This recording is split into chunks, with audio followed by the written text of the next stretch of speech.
तब्बल 10 वर्षापूर्वी या देशात फार मोठा घोटाळा झालेला होता. तो घोटाळा कुठला तर तो होता पल्स घोटाळा. पल्स घोटाळ्यामध्ये किती लोकांचे पैसे गुंतलेले होते तर ते होते 6 कोटी लोकांचे पैसे. आणि रक्कम किती होती तर ती होती तब्बल 50,000 कोटी. होय, मी ही रक्कम परत उच्चारत आहे. रक्कम किती होती तर ती होती 50,000 कोटी. आणि किती दिवसांपासून गुंतलेले आहेत तर ते तब्बल 10 वर्षांपासून गुंतलेले आहे. याच पल्स विषयी एक अपडेट आलेले आहे. पल्स ग्रुपचे जे काही पैसे गुंतवणूकदारांचे किंवा ठेवीदारांचे गुंतलेले आहेत ते वाटपाची सुरुवात झालेली आहे. आणि त्याच अनुषंगाने मग पल्स ग्रुपचे जर पैसे वाटपाची सुरुवात होणार असेल तर ज्ञानराथाचं नेमकं काय याचंच विश्लेषण मी या व्हिडिओच्या माध्यमातून करणार आहे. तेव्हा विनंती आहे की कृपया आपण सर्वांनी हा व्हिडिओ शेवटपर्यंत पहा. नमस्कार, मी एस.आर. पवार आणि माझ्या यूट्यूब चॅनलचं नावसुद्धा एस.आर. पवार हेच आहे. आपण अजूनही माझ्या यूट्यूब चॅनलला सबस्क्राईब केलेलं नसेल तर विनंती आहे कृपया या चॅनलला सबस्क्राईब करा. हा व्हिडिओ जास्तीत जास्त लाईक करा, कमेंट करा, शेअर करा, अशा पद्धतीची विनंती करतो. आणि जास्तीचा वेळ न लावता थेट आजच्या विषयावरती येतो. आजचा विषय पल्स ग्रुपच्या गुंतवणूकदारांना वाटप सुरू, ज्ञानराथाचं काय, हा विषय घेऊन मी आत्ता तुमच्यासमोर आलेलो आहे.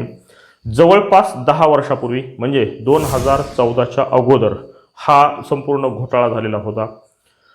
पल्स ग्रुप नावाची एक कंपनी आणि त्यामध्ये अनेकांनी आपले पैसे गुंतवलेले होते. किती गुंतवलेले होते तर तो आकडा फार मोठा होता आणि तो होता 50,000 कोटी.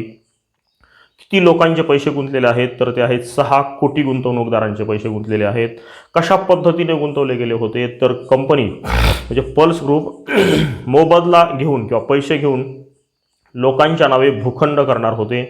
आणि भूखंड करणार आहेत असं आमिष दाखवून त्यांनी लोकांकडून पैसे गोळा केले. लोकांनी पैसे गुंतवले, मात्र लोकांच्या नावावरती अशा पद्धतीने कुठलेही भूखंड केले गेले नाहीत किंवा त्यांना अशा पद्धतीने कुठल्याही भूखंडाची कागदपत्र दिली गेली नाहीत.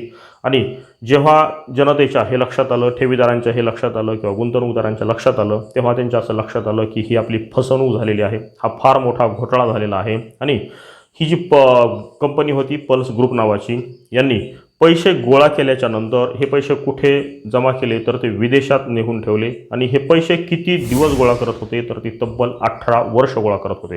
होय, 2014ला हा घोटाळा बाहेर आला.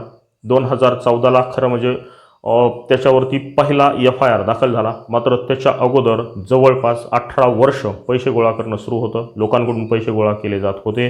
मात्र 2014मध्ये अशा पद्धतीने पैसे गोळा करण्यास बंदी घातली गेली आणि जनतेला त्यानंतर मग संभ्रमावस्था निर्माण झाली. जनतेच्या मनात किंवा लोकांच्या मनात किंवा ठेवीदारांच्या मनात किंवा जे कोणी गुंतवणूकदार होते त्यांच्या मनात अनेक प्रश्न पडायला लागले. आणि लक्षात आलं की आपला पैसा हा गुंतून पडलेला आहे, काहीतरी घोटाळा झालेला आहे, आपली फसवणूक झालेली आहे.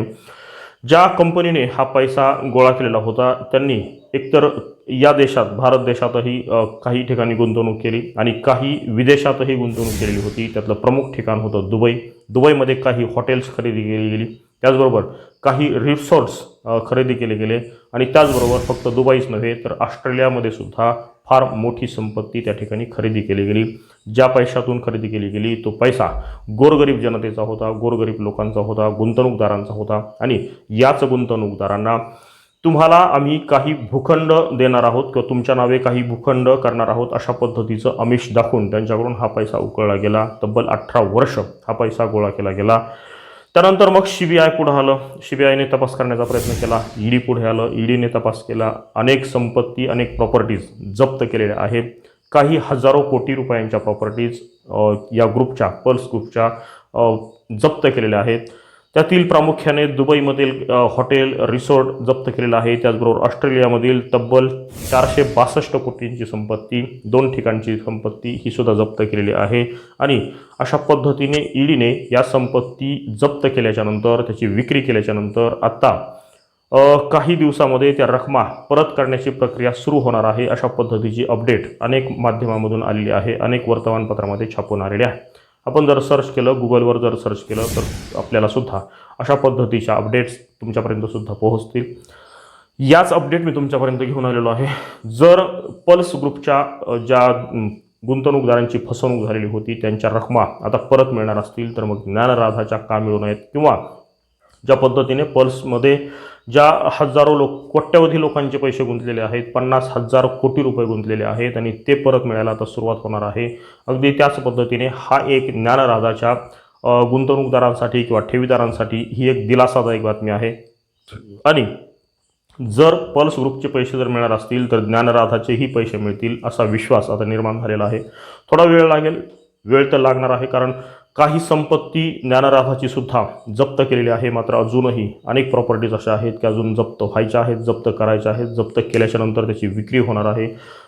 जे लिक्विडेटर नेमलेले आहेत त्या लिक्विडेटरच्या माध्यमातून सुद्धा अशा पद्धतीनं काम होणार आहे आणि संपूर्ण प्रॉपर्टी विकल्याच्या नंतर ठेवीदारांचे जे 3,700 कोटी गुंतलेले आहेत तेवढी रक्कम जमल्याच्या नंतर कदाचित ही प्रक्रिया सुरू होणार आहे. याला वेळ लागणार आहे. मी सुरुवातीला सांगितल्याप्रमाणे पल्स ग्रुपच्या या सर्व प्रक्रियेसाठी जवळपास 10 वर्षांचा कालावधी लागलेला होता. 10 वर्ष लोकांचे पैसे गुंतून पडलेले होते. 2014 पहिला FIR पल्स ग्रुपवरती झालेला होता आणि जवळपास 10 वर्ष ही संपूर्ण प्रक्रिया सुरू झालेली आहे, सुरू होती. अगदी त्याच पद्धतीने ज्ञानराधाची ही सगळी प्रक्रियासुद्धा काही दिवस चालणार आहे.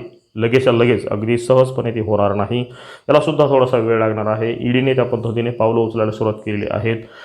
अगदी 4-5 दिवसापूर्वी ज्या पद्धतीने ईडीने जी प्रॉपर्टी जप्त केलेली होती तिचं मूल्य जवळपास 1,002 कोटीच्या आसपास आहे. अजूनही अनेक प्रॉपर्टीज आहेत, त्या प्रॉपर्टीजसुद्धा जप्त करणार आहेत.